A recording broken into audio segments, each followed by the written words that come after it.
आजसू में लगातार दूसरी पार्टियों से दूसरे तबके से लोगों के आने का सिलसिला जारी है और ख़ास करके जो बुद्धिजीवी वर्ग है वो बड़ी संख्या में सुदेश महतो की पार्टी की ओर आकर्षित हो रहे हैं। इस वक्त हमारे साथ मौजूद हैं एजुकेशनिस्ट शहाब साहब। उनसे बात करने की कोशिश करते हैं कि आखिर क्यों शिक्षण कार्यों के साथ ही राजनीति में आने का आपने फैसला किया, क्या कारण है? देखिए, मैं काफ़ी लंबे अरसे से राजनीति विज्ञान की शिक्षा दे रहा हूँ। मैं एक शिक्षाविद हूँ और राजनीति में मैंने काफ़ी लंबा अनुसंधान किया है।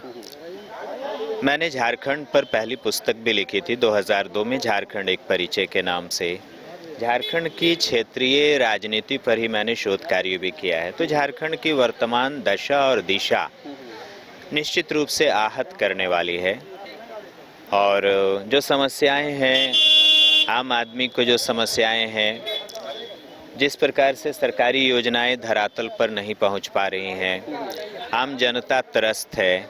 योजनाएं तो बहुत लॉफ्टी स्कीम्स, लॉफ्टी प्लान्स बनती हैं, लेकिन वो सफल तो तभी मानी जा सकती हैं जबकि उनका फ़ायदा आम आदमी तक पहुंचे। ये आपके रिसर्च से क्या ये बात कहीं समझ में आती है कि जो क्षेत्रीय पार्टियां हैं, जो रीजनल पार्टियां हैं, उनका क्या फ्यूचर ब्राइट है झारखंड में जो लोकल इश्यूज़ को लेकर?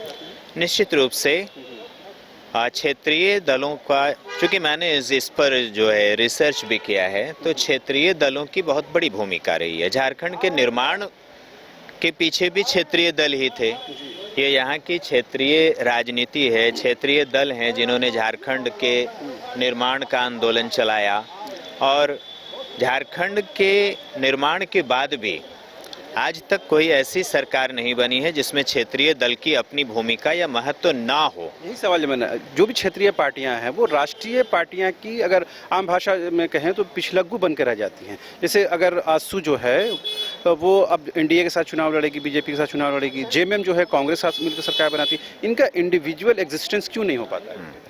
देखिए, इंडिविजुअल एग्जिस्टेंस तो है ज़रूर, लेकिन ये राजनीतिक प्रतिबद्धताएं हैं।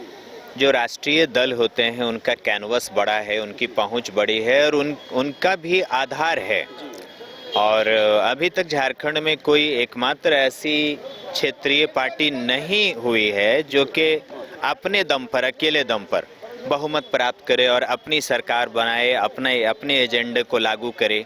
लेकिन हम आशान्वित हैं। तो आपने सुना एक ऐसे व्यक्ति जिन्होंने इस क्षेत्र में अपना रिसर्च किया है और ये बताने की कोशिश की है कि झारखंड की राजनीति में क्षेत्रीय छत्रपों का महत्व कभी कम नहीं हुआ है, ना कभी कम होगा। ये दीगर बात है कि जो राष्ट्रीय स्तर की पार्टियां होती हैं उनका कैनवास बड़ा होता है, लिहाजा उनके साथ चलना मजबूरी भी है और उनके लिए ज़रूरी भी हो जाता है। कैमरामैन नूतन के साथ रांची से शाहनवाज।